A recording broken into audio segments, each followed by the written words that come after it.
Torah et Société a choisi cette semaine avec le grand rabbin Gilles Bernheim de parler de la fête de Sukkot qui sera célébrée demain. Maintenant, la fête de Sukkot est caractérisée par des rites qui nous rappellent la vie au désert et celle de la terre, celui de la soukha, construite pour imiter les cabanes de nos pères que ces derniers construisaient dans le désert et où l'on prend tous ces repas, et celui des arbanim formés d'une branche de palmier, loulav, de 3 rameaux de mitre et de 2 saules et d'un fruit, le cédra étrog. Pendant les prières du matin, on agite dans toutes les directions ce faisceau qui rappelle que Sukkot est aussi la fête de la récolte des fruits de la terre. Chaque homme a le devoir de se procurer ce faisceau personnel de 4 espèces de plantes. Pourquoi, Gilles Bernheim, était-ce si important d'effectuer ce rappel ? À plusieurs niveaux, et au moins sur 3 points que vous avez évoqués. Je commence par la fin. D'abord, ces faisceaux, ça nous le savons, rassemblent toutes sortes de juifs. C'est une manière de dire qu'on peut être juif comme ceci, comme cela, ou comme une 3e ou une 4e manière, mais que ce n'est pas pour autant que les uns peuvent exclure les autres. Symbole de l'unité du peuple juif. Maintenant, il y a une autre chose. C'est que Sukkot, vous l'avez dit, c'est la première étape où Israël s'est arrêté en sortant d'Égypte. Ce n'est pas une étape quelconque durant la traversée du désert. Il y a eu de nombreuses étapes qui sont recensées à 2 reprises dans la Torah. De fait, sortant d'Égypte, le peuple marque par son arrêt à Sukkot et en habitant dans une soukha dans le désert, sa rupture d'avec la civilisation égyptienne. Alors en quoi la soukha marque-t-elle une rupture avec la civilisation égyptienne ? L'étape 0, c'est-à-dire le lieu d'où ils étaient partis en Égypte, c'était les capitales religieuses, Pithom et Ramsès de l'Égypte. Des lieux étouffants. Des lieux où les Hébreux étaient conviés à construire, étaient obligés de construire ces temples aux divinités égyptiennes. Ils n'avaient aucun temps pour eux. Aucun temps de vie sociale, aucun temps ludique, aucun temps pour étudier, aucun temps pour communiquer. Ils n'étaient là en tant qu'esclaves que pour servir les besoins des maîtres, à savoir les Égyptiens et leurs pharaons. Ils sont dans le désert. Première étape dans le désert, une soukha, c'est-à-dire une maison fragile. Non pas une maison en dur, non pas le symbole de la sédentarité égyptienne, mais une maison ouverte vers le ciel, ouverte vers la nature, ouverte vers l'autre homme, c'est-à-dire où l'on est convié à vivre et à partager cet espace avec d'autres gens, où l'on mange, où on étudie, où on dort, mais jamais seul, toujours avec d'autres. J'ouvre une parenthèse volontairement. Est-ce que la soukha n'est pas finalement la vraie maison d'un juif, quelque chose entre la sédentarité et le nomadisme, et auquel cas, pourquoi avoir finalement, en étant entré à Canaan, construit des villes et construit Jérusalem, alors que franchement la soukha, c'est ce qui symbolise vraiment le peuple juif. Je vais vous répondre. La soukha marque donc une rupture d'avec l'excès de sédentarité égyptienne, les maisons en dur, l'absence de désir personnel, le fait de servir le désir des autres, ne pas pouvoir prêter attention au désir de l'autre, alors que la soukha, c'est tout le contraire, la convivialité, le partage, l'attention aux soucis de l'autre. Donc c'est une sorte de thérapie, un lieu où l'on vit pour se déshabituer de la manière de vivre à l'égyptienne. Maintenant, il y a un risque, qui est celui du désert. Le désert, c'est un lieu d'errance. C'est un lieu où l'on se perd, c'est un lieu où l'on peut mourir, c'est un lieu où tout ressemble, où tout se ressemble. Donc où l'on peut finalement perdre tout repère, tout espace à soi. Et en se projetant dans ce nomadisme qu'est la marche dans le désert, on peut en arriver à ne plus très bien savoir d'abord qui on est, on n'a plus d'abri, et surtout on n'apprend plus à vivre ensemble. Parce qu'à force de errer dans le désert, les communautés humaines ne construisent plus rien ensemble. Donc la souka est à mi-chemin entre le trop-plein de sédentarité égyptienne et le trop-plein de nomadisme, c'est-à-dire d'errance, tel qu'il risque d'être vécu dans le désert. Et la souka est un modèle. Modèle de quoi? Et là je réponds à votre question, de ce que devra être le mode de vie des Hébreux, c'est-à-dire des enfants d'Israël en terre d'Israël. À savoir, ni sédentaires, ni nomades. Alors vous allez me dire, mais pourquoi ils construisent des maisons? Pourquoi construisent-ils des villes? Ils construisent des maisons et des villes parce que tant que l'on n'est que nomade, je dirais que c'est un peu facile. On renouvelle son mode de vie en observant le mode de vie des autres. On ne prend aucun engagement dans la durée. On est un petit peu comme un poète, comme un grand voyageur, sans contrainte. Ce qui est fascinant, libérant de toute contrainte, mais ce n'est pas la manière d'être juif. La manière d'être juif, c'est, j'allais dire, se frotter. À quoi? Aux règles de la ville, de la sédentarité, du vivre ensemble, j'allais dire du temps de l'horloge par rapport au temps du soleil.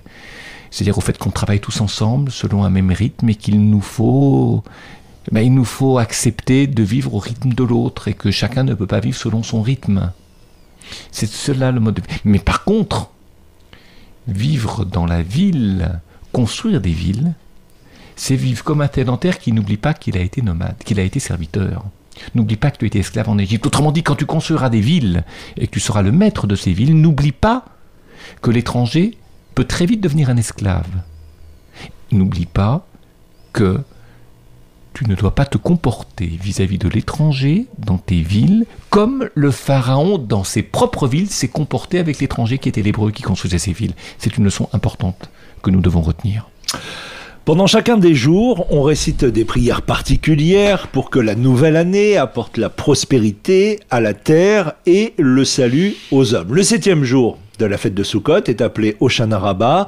Pendant la prière du matin, on agite les rameaux de saule, l'arbre qui pousse au bord des rivières et qui est le symbole de l'eau qui coule en abondance, en demandant à Dieu de nous laver des fautes que nous avons commises et de nous soutenir dans l'année qui vient de commencer.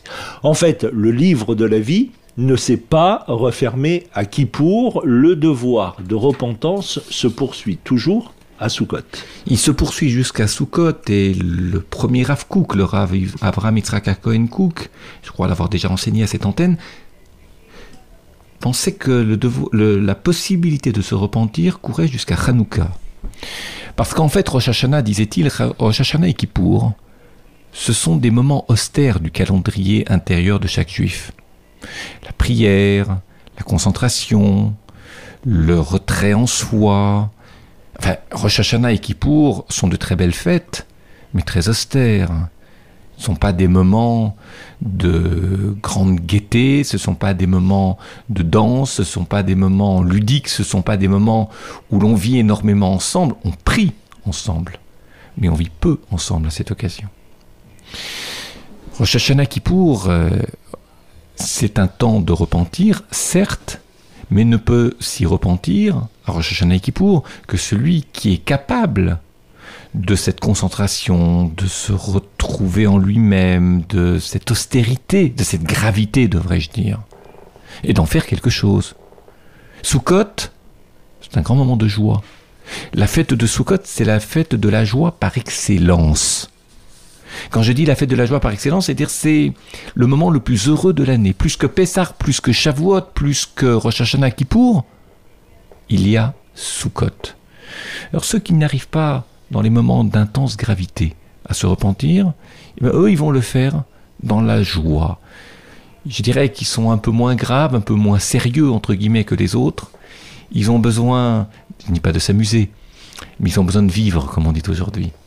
Et de vivre avec d'autres gens, et de vivre heureux, de partager des moments de bonheur avec d'autres gens pour bien mesurer ce qu'est l'engagement moral, donc la teshuva, donc le repentir.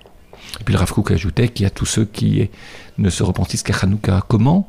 parce que Hanouka, c'est le moment qui commémore la renaissance du nationalisme juif, l'histoire des Maccabées. On pourrait dire aujourd'hui la renaissance du nationalisme juif, c'est la création de l'État d'Israël en 1948, c'est l'histoire du sionisme. Donc il y a ceux qui sont peut-être absents à Rosh Hashanah Kippour, absents à Sukkot de l'idée de repentance, ou à l'idée de repentance, mais qui servent les intérêts du peuple juif, même s'ils ne sont pas pratiquants, même s'ils ne vivent ni Rosh Hashanah, ni Kippour, ni Sukkot, en reconstruisant un cadre de vie pour tous les juifs, et ça leur permet de vivre en sécurité, et ça leur permet d'étudier la Torah, et ça leur permet de vivre ensemble, en juifs, comme chacun l'entend. Et ça, c'est une grande chance que ceux qui ont bâti l'État d'Israël, même si, point de suspension, mais que ceux-là soient associés au repentir à Hanouka. Vous citiez le Rav Kook et son idée que la repentance puisse courir jusqu'à Hanouka. Quand a été instituée la fête de Hanouka, comment cela se passait avant, quand la fête de Hanouka n'existait pas? La repentance courait jusqu'à Simchat Torah alors? Avant l'histoire des Maccabées? Oui. Vous savez, le Rav Kook n'a pas lu un verset biblique qu'il a interprété et qui l'a conduit ensuite à dire, interprétation qui l'aurait conduit à dire que Hanouka veut dire ceci. Je dirais que c'est tout l'esprit du Rav Kook qui est résumé ici. À savoir, n'exclure personne. N'exclure personne. Il y a même des gens qui ne pratiquent pas les mitzvot, mais qui sans savoir, ou en le sachant, mais sans pratiquer les mitzvot, servent les intérêts du peuple juif. Ils ont un mérite. Donc il ne faut pas les juger et encore moins les condamner. Ça, c'est l'esprit du Rav Kook. Maintenant, avant Hanouka, il y a peut-être eu d'autres circonstances où des hommes non pratiquants ont favorisé l'émergence, je dirais, d'une situation ou d'une protection historique ou d'un vécu pour les juifs qui les a hautement aidés. Et que ces gens-là, même non pratiquants, ont été considérés par des maîtres anciens comme participants de la délivrance. La fête de Hanouka dure 7 jours, dont les 2 premiers sont particulièrement importants. On le sait, elle est suivie de 2 autres jours de fête, Shemini Atzeret, le 8e jour, où l'on remercie Dieu pour les récoltes, et Simchat Torah, la fête de la joie de la Torah. Comment on associe la fête des récoltes et la Torah pour les 2 derniers jours de la fête de Sukkot? 2 derniers jours de la fête de Sukkot qui ne sont qu'un seul en terre d'Israël. En terre d'Israël, tout à fait. Ceci étant, la récolte signifie le partage, signifie l'association avec d'autres gens. Récolter, ce n'est pas une fin en soi. Récolter, c'est pour partager, c'est-à-dire pour se soucier des besoins des autres. Et lorsque l'on s'est soucié des besoins des autres, alors on a rempli ses obligations. Et l'on vit la Torah dans la joie, c'est-à-dire qu'on ne fait pas de la Torah, je dirais, un privilège, quelqu'un qui nous rend supérieurs aux autres. C'est parce que l'on s'est bien comporté avec la récolte et que l'on a partagé cette récolte que l'on a le droit de se réjouir dans la fête de la Torah, Simchat Torah. Autrement dit, la fête de la Torah n'est plus usurpée. Se réjouir avec la Torah, c'est marquer un accomplissement qui s'est fait autour de la récolte et qui est en quelque sorte le signe de notre réussite. On sent bien le passage, et vous l'avez évoqué, entre la solennité de Rosh Hashanah et Kippour et la joie qui commence à renaître dès la fin de Kippour. Comment expliquer que les sages de la tradition juive ont choisi cet ordre pour les fêtes et pas celui de la Torah? Pas celui de la Torah, certes, mais nous ne pouvons oublier que avant Shmini Atzeret et Simchat Torah, dans la nuit précédente, il y a Hoshana Rabbah, c'est-à-dire une nuit d'étude. C'est une nuit très grave, qui ressemble un petit peu à la nuit de Shavuot, où l'on étudie la Torah toute la première nuit de Shavuot. Première nuit, s'il y en a une deuxième, en dehors d'Israël. Et c'est vrai que l'étude de la Torah, intensive, nocturne, c'est-à-dire que c'est une forme de gravité, vient marquer non pas le terme de la joie, mais une transition entre l'exigence du partage de la récolte et la joie pure qui sera celle de Simchat Torah. Je ne crois pas qu'on puisse passer de la vie sociale, économique, à la vie spirituelle sans étude. Parce que d'un trop-plein de gravité, un trop-plein de ludicité, on risque de passer d'un extrême à l'autre. Et il est important que cette transition soit réfléchie. Et la réflexion se fait toujours par l'étude des textes. Alors, vous l'avez évoqué également, mais l'un des enseignements de la fête de Soukhot, c'est cette notion de vivre ensemble dans la Souka, ce regroupement volontaire de juifs de différents horizons et de conditions sociales qui se retrouvent pour échanger. La tradition juive tient beaucoup au mélange des genres à des moments précis du calendrier juif. Oui, mélange des genres... D'abord, il y a plus dans le calendrier. Je ne sais pas si vous l'entendez pour la fête de Soukhot, un mélange des genres dans la fête de Soukhot. Dans la fête de à Soukhot. l'intérieur même de la fête de Soukhot. Oui, il y a un mélange des genres, nous venons de le dire. Partage de la récolte, étude de la Torah, grande joie, donc moment de spiritualité heureuse autour de la Torah. C'est vrai, parce que être juif, c'est savoir associer les contraires. C'est-à-dire viser un pôle, viser un but, un objectif, mais viser son objectif contraire. Ne pas se polariser sur une chose, parce que si on ne se polarise que sur une chose, on peut devenir très rigoureux, mais pas généreux, ou très généreux, mais pas rigoureux. Ce qu'on appelle rigoureux, c'est midat adin. Généreux, c'est midat arachamim ou chesed. Autrement dit, on devient tout plein d'une chose, et on oublie les nuances. On oublie d'être aussi autrement. De fait, Soukhot, il n'y a pas que Soukhot dans l'année, nous oblige à juxtaposer les contraires. Je crois que le Messie ne viendra pas lorsqu'il y aura une vertu, ce qu'on appelle une mida, qui sera extraordinairement accomplie en oubliant les autres.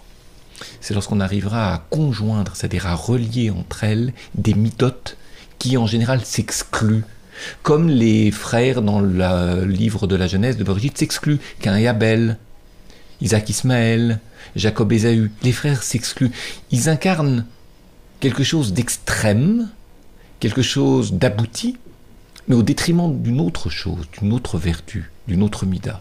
Et la difficulté, c'est associer les contraires, trouver le chemin du juste milieu, éviter que quelqu'un sorte de l'histoire, qu'il y ait des hommes ou des femmes qui sortent de l'histoire parce qu'ils ne s'entendent plus avec personne, ne sont plus compris par qui que ce soit, ou ne comprennent plus personne. On a évoqué Soukhot, le nomadisme, l'aspect sédentaire. Est-ce que l'on peut dire, Gilles Bernheim, que l'État d'Israël aujourd'hui vit toujours dans cette souka, même après 63 ans d'existence, c'est-à-dire qu'Israël ne connaît pas finalement encore une maison, un endroit défini, reconnu de tous? Oui, y compris avec le mur qui sépare les Israéliens et les Palestiniens. J'entendais il y a quelques années l'écrivain israélien David Grossman à Paris. Et il disait ceci. Il disait, ce qui est terrible pour Israël, c'est que ses murs, c'est-à-dire ses frontières, bougent tout le temps. On ne connaît pas un pays. Nous sommes aujourd'hui en 2011. Donc, depuis 1948, il s'est passé 63 ans. Mais cette conférence avait lieu il y a peut-être 7-8 ans à Paris. Donc, avec 7 ou 8 années d'ancienneté pour Israël en moins. Et il disait, écoutez, regardez sur, je dis n'importe quoi, 54 ans d'existence à l'époque, ou 55 ans, ou 56 ans d'existence de l'État d'Israël, le nombre de fois que les frontières ont changé. Est-ce que vous connaissez un pays au monde qui, en moins de 60 ans, a autant changé de frontières? C'est quoi changer de frontières? Imaginez que vous habitiez un appartement ou une maison, et que vos murs bougent, que vous vous réveillez le matin et que vous n'avez plus les mêmes limites à l'espace dans lequel vous vivez, et que vos murs ont légèrement tremblé pendant la nuit, se sont déplacés. Vous deviendriez, il me dit, je ne sais plus quel terme clinique il a employé, mais mentalement ça ne serait pas bon pour vous. Mais pour Israël, c'est très très fragilisant d'avoir des frontières qui bougent. Quand je dis des frontières qui bougent, la restitution de Gaza a été, encore une fois, un changement de frontière. La restitution du Liban, de la partie du Liban occupée par Israël, a aussi été un changement de frontière. On demande en permanence de bouger les frontières. C'est très déstabilisant, c'est très fragilisant, c'est très insécurisant aussi. Et je crois que Grossman avait raison, et que la souka est très fragile. La souka que représente l'État juif est très fragile, et reste très fragile. Gilles Bernheim, je vous remercie. Bonne fête de Soukhot. Bonne fête de Soukhot à tous les auditeurs de Radio Shalom et à tous nos amis de la communauté qui nous écoutent et les autres également. Chag Sameach. Et on se donne rendez-vous la semaine prochaine pour un nouveau numéro de Torah et Société.